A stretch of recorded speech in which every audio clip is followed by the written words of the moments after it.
현대인들의 삶에서 매우 중요한 것 중에 하나가 달력입니다. 스마트폰이나 태블릿, 컴퓨터에도 이 달력 기능이 다 있습니다. 언제 의사를 만나고, 언제 회사에 서류를 제출하고, 언제 학교 수강 등록 기간에 수강을 하고, 친구와 약속을 잡을 때도 이 달력 기능이라는 것이 꼭 필요합니다. 신앙생활에서도 이와 같은 달력의 기능이 있는데 바로 교회력입니다. 교회력.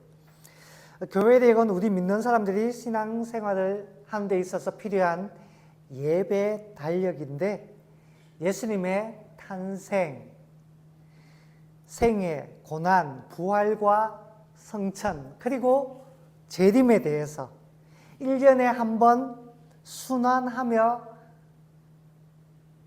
바쁘게 살아가는 우리에게 예수님의 삶과 구속을 기억하고 신앙생활을 할 수 있도록 돕는 기능이 바로 이 교회력입니다. 이 교회력으로 볼 때 12월을 대강절 혹은 대림절이라고 합니다. 이 대강절은 성탄절 이전의 4주간을 가리키는데, 이 대강절은 도착, arrival이죠. 혹은 오심, coming을 의미하는 라틴어 단어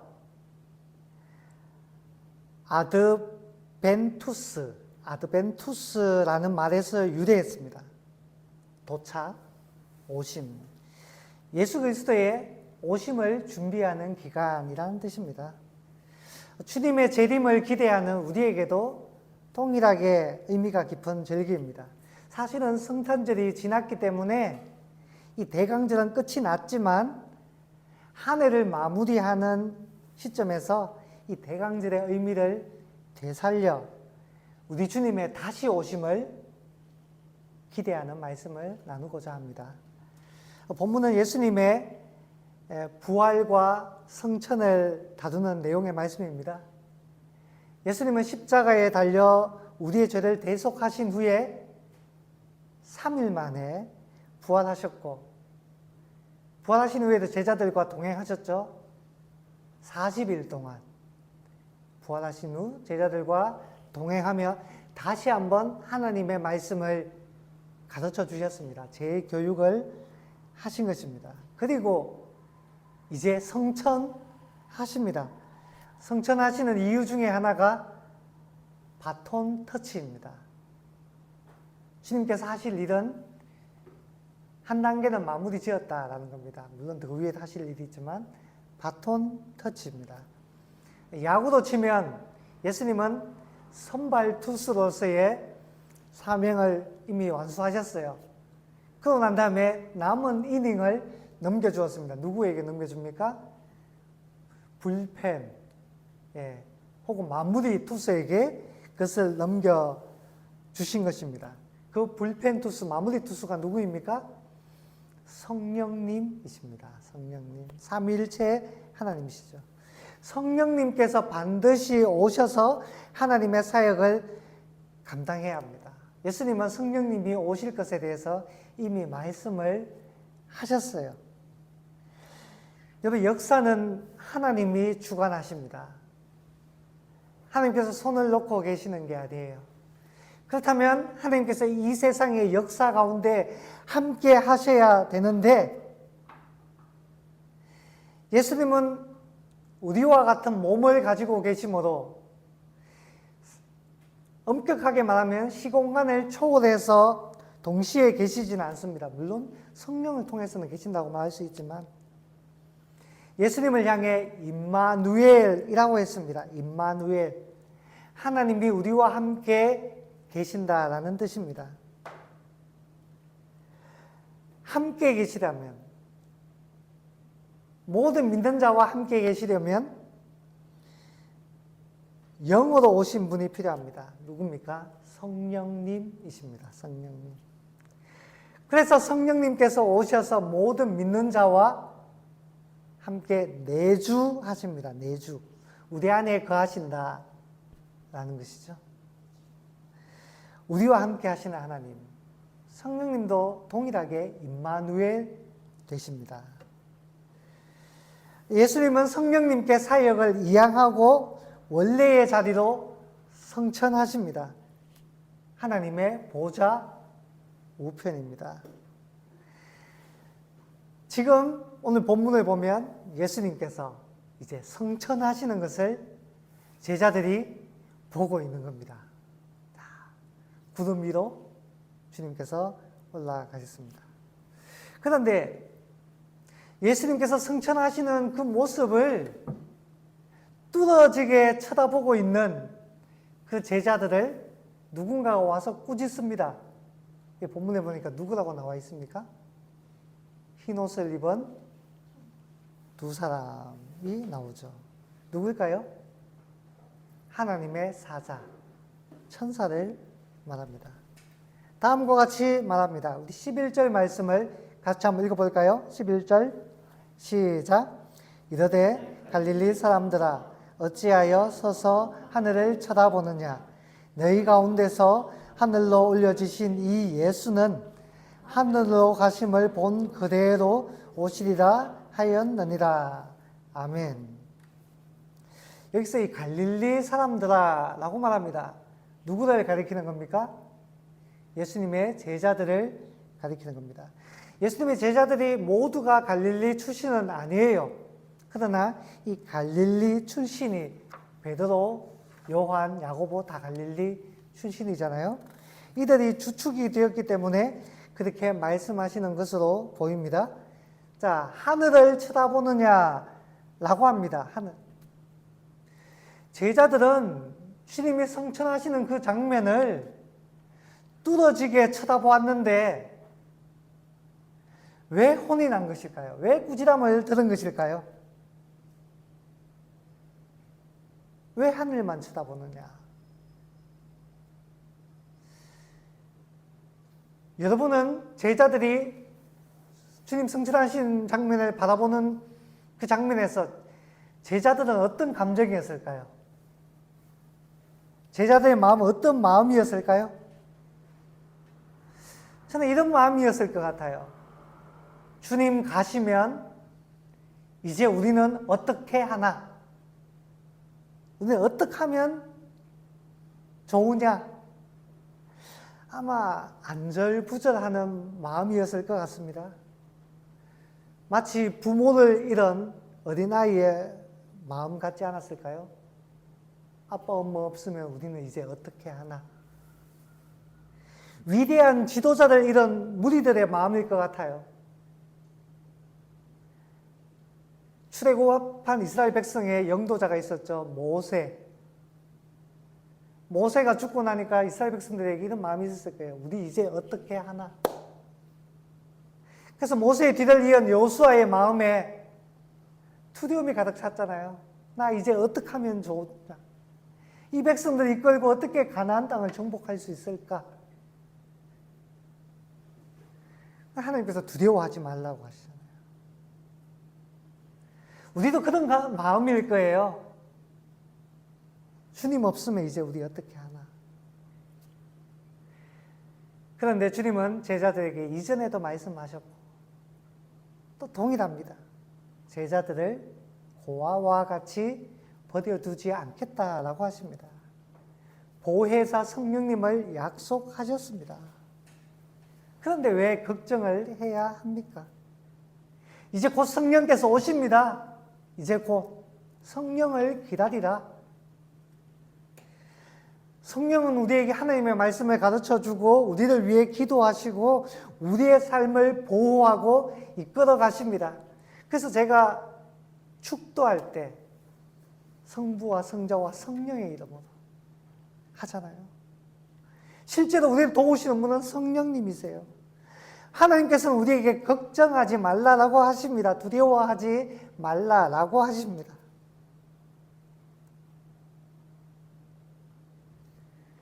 그리고 꾸짖는 데는 또 이런 이유가 있을 거예요. 주님께서 다시 오신다는 겁니다.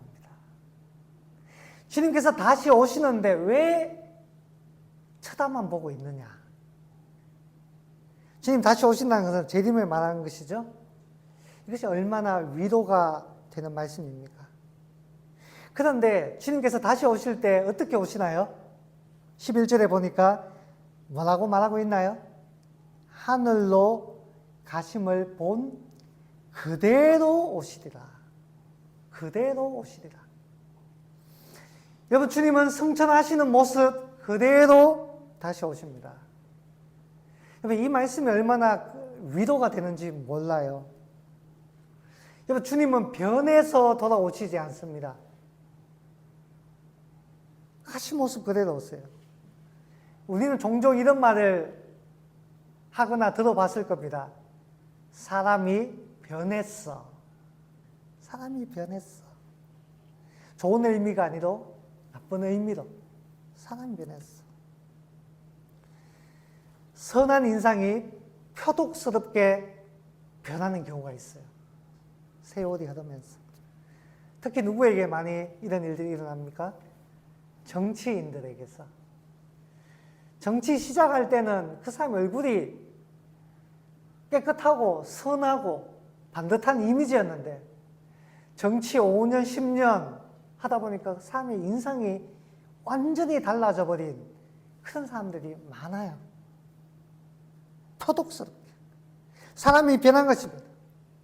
여러분, 세월이 흘러 옛 친구를 만났는데 이런 이야기를 해요. 만나지 않았으면 좋을 뻔했다. 무슨 뜻이십니까? 내가 알던, 내가 기대했던 그 친구가 아니더라라는 것입니다. 외모뿐이겠습니까? 외모뿐이겠습니까? 우리 주님도 그럴까요? 우리 주님도 달라져서 돌아오실까요? 여러분, 복음서에 나오는 예수님은 얼마나 온유하십니까? 얼마나 따뜻하세요? 얼마나 헌신적이십니까? 근데 우리는 언젠가 다시 오실 주님을 맞이하게 될 겁니다. 다시 오신다고 했으니까. 그런데 그 예수님이 내가 알던 그분이 아니라면 얼마나 당황스럽겠어요. 주님의 인상이 달라졌어. 내가 성경에서 알던 그분이 아니야.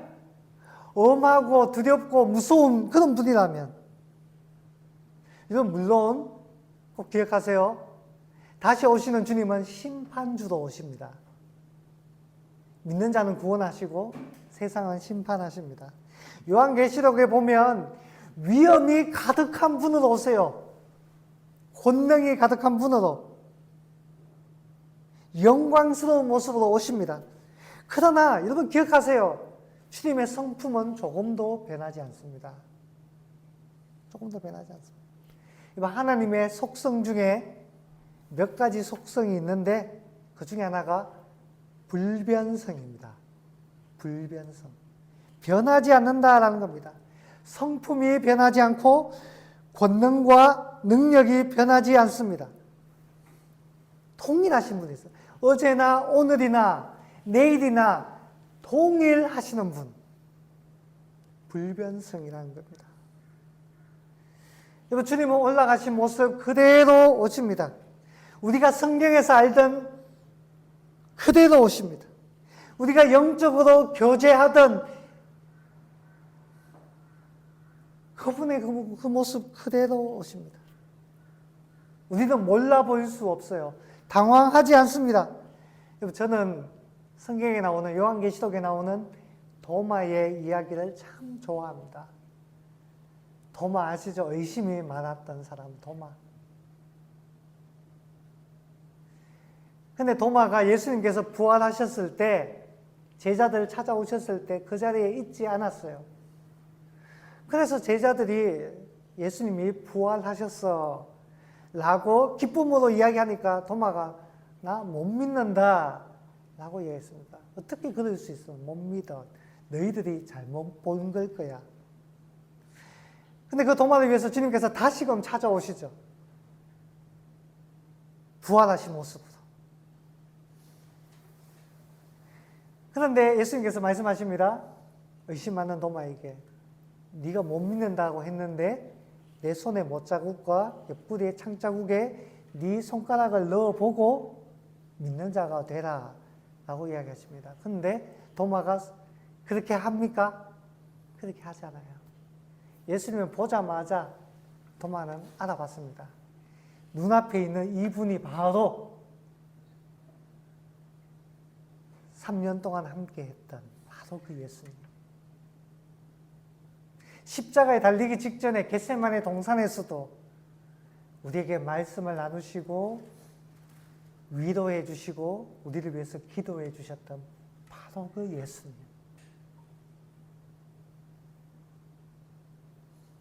낯설지가 않은 거예요. 알아보는 것입니다.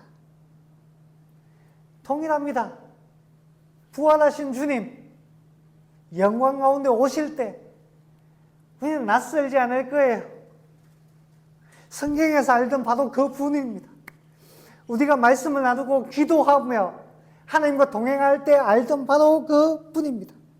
우리는 주님을 뵙고 그분의 손을 맞잡고 그분을 끌어안을 것입니다. 아니요, 주님께서 우리가 안아주시겠죠.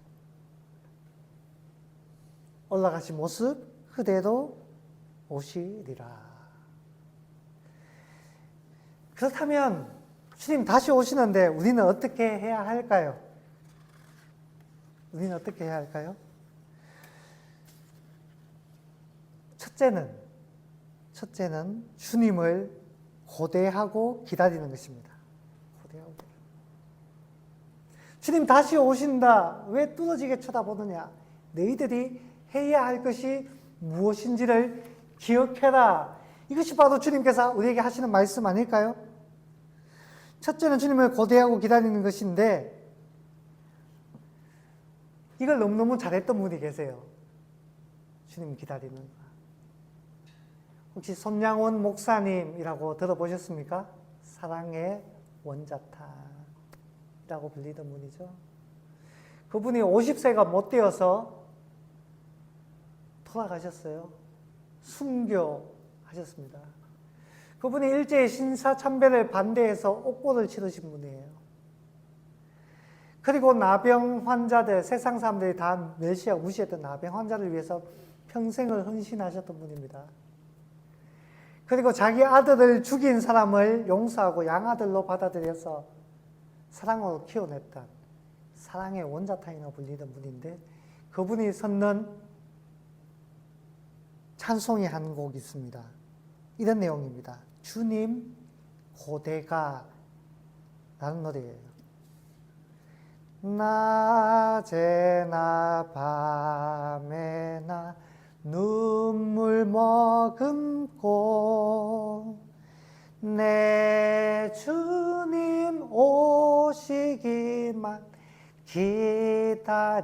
기다립니다.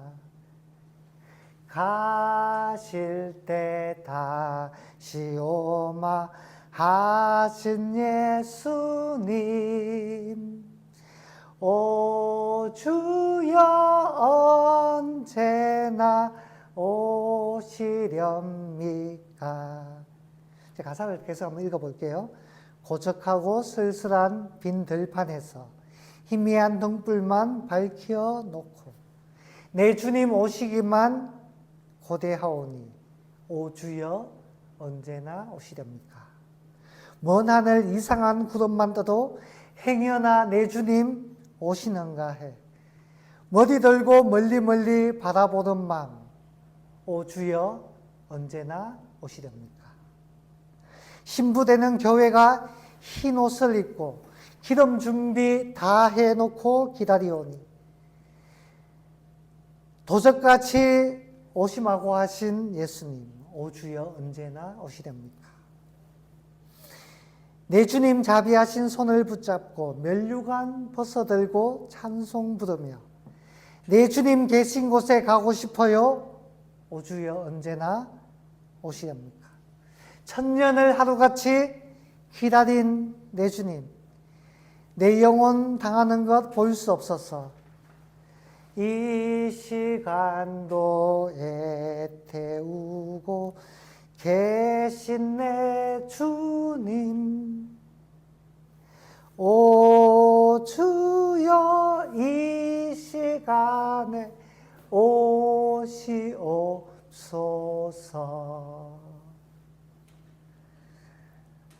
주님을 간절히 고대하는 내용이죠. 그가 살던 시대가 너무너무 암울하고 힘들고 괴로운 시절이었기 때문에 더 그러지 않았을까 싶습니다. 근데 지금은 우리는 너무너무 편해요.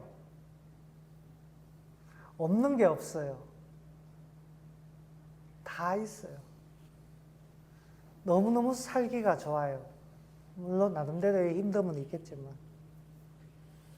누군가는 제게 개척교회 하니까 얼마나 힘드십니까? 성도는 몇 명 계십니까? 몇 명입니다 하면 어떻게 하면 좋아요, 목사님 힘들어서.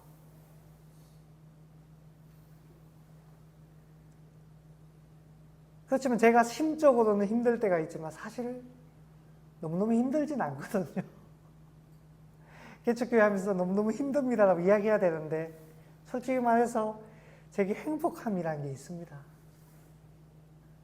솔직히 말해서 넉넉함이라는 것도 있어요, 마음에.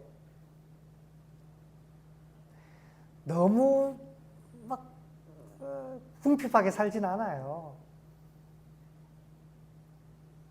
그러다 보니 우리 안에 그런 마음이 있는 것 같아요. 주님을 고대하는 마음이 약해지진 않았는가. 오주에 언제나 오시렵니까?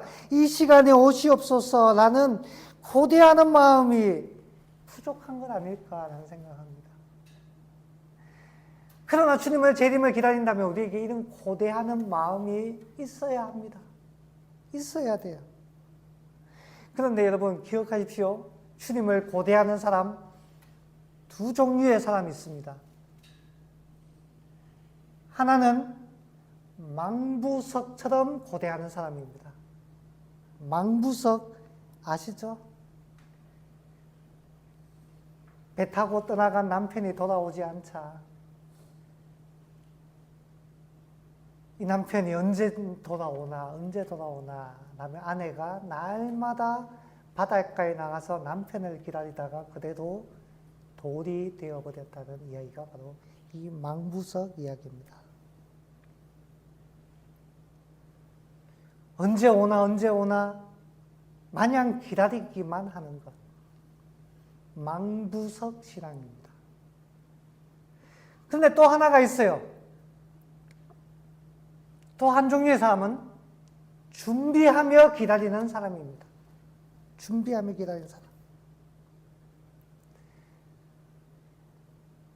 여러분 누군가를 간절히 기다린다면 그 사람을 위해 나는 나름대로 준비를 해야 합니다.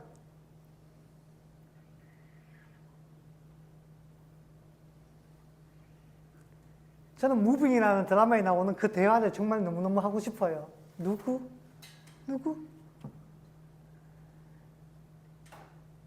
여자친구? 예쁜데? 제가 이 대화를 너무너무 하고 싶어요. 근데 여러분 여자친구를 사귄다고 생각해 보세요. 남자친구를 사귄다고 생각해 보세요. 데이트 약속을 잡았다고 생각해 봅시다. 그 날짜, 그 시간만 그냥 기다립니까? 마냥 그 시간만 기다립니까? 아니죠. 데이트 약속 잡았으면 머리도 자르고 우리 남자친구들 같은 경우 수염도 깎고 여드름도 좀 짜고 옷도 깔끔하게 좀 차려입고 그렇게 해야 됩니다. 머리 부스스하게 집에서 입던 체육복 후줄근하게 입고 나갑니까? 아니죠. 그렇게 하면 안 돼요. 혹시 우리 집에 들어올 수도 있으니까 내 방 청소도 깨끗하게 하고 준비해야 됩니다. 준비. 아기가 태어난다고 생각해 보세요. 소중한 선물이죠. 그 아기가 태어난 날짜만 기대하지 않습니다. 준비를 해야 돼요. 요람도 준비하고 기저귀도 준비하고 아기 옷과 신발도 준비하고, 아직 신발을 못 신어요. 그래야 신발을 신지. 그렇지만 신발을 미리 준비해요. 천장에는 모빌도 달아주고, 하늘에는 형형색색 빛나는, 야광에 빛나는 별들도 달아주고, 준비합니다. 준비. 신부와 신랑을 맞이한다고 생각해 보세요. 단지 망부석처럼 기다리지만 하지 않습니다. 그 사람과 함께할 보금자리를 준비해야 합니다. 우리는 망부석 신앙이 되어서는 안 돼요. 주님을 고대한다는 데서는 의미가 있지만 준비하는 신앙이 되어야 됩니다. 세례 요한이 그와 같은 삶을 살았습니다. 자신을 광야에 외치는 소리라고 이야기하며 자기는 주님의 길을 예비하기 위해서 왔다라며 사람들의 마음을 준비를 시켰습니다. 주님을 고대한다면 망부석처럼 하늘만 쳐다볼 수 없습니다. 천사들이 꾸짖는 것이 바로 그거예요. 너희들 지금 뭐 하고 있니? 왜 하늘만 쳐다보느냐? 올라가신 그대로 다시 오시지 않느냐? 지금 너희들이 해야 할 것이 하늘만 쳐다보는 것이 아니라 지금 무엇을 하겠느냐? 라고 우리에게 가르쳐 주고 있는 것입니다. 주님께서 우리에게 주신 명령은 사도행전 29장을 서내려 가는 것입니다. 사도행전은 28장까지 끝나는 것 같지만 아니요, 끝나지 않았어요. 29장을 서내려 가는 것입니다. 이 땅에서 참된 그리스도인으로 살아가고 생명의 복음을 전하고 단순한 이 세상이 아니라 하나님의 나라를 이루어 가는 것입니다. 하나님은 말씀하십니다. 주님을 고대해라. 그리고 하늘만 보지 말고 이 땅을 보아라. 네가 할 일이 무엇이냐. 이 땅에서 주님 다시 오실 것을 예비해야 합니다. 지난주에 나누었던 말씀을 한 번 더 되새깁니다. 미가서 6장 말씀입니다. 내가 무엇을 가지고 여호와 앞에 나아가며 높으신 하나님께 경배할까? 내가 번제물로 일련된 송아지를 가지고 그 앞에 나아갈까? 여호와께서 천천의 순양이나 만만의 강물 같은 기름을 기뻐하실까? 내 허물을 위하여 내 맏아들을 내 영혼의 죄로 말미암아 내 몸의 열매를 드릴까? 주님께서 원하시는 것은 무엇입니까? 여호와께서 내게 구하시는 것은 오직 정의를 행하고 인자를 사랑하며 겸손히 내 하나님과 함께 행하는 것이 아니냐. 사랑 여러분, 주님을 고대합시다. 그리고 주님의 길을 준비합시다. 어떻게 해요? 정의를 행하고 인자를, 사람을 사랑하고 겸손히 하나님과 동행하는 것입니다. 그렇게 주님을 오심을 준비하는, 고대하는 저와 여러분 될 수 있기를 주님의 이름으로 축원합니다. 아멘.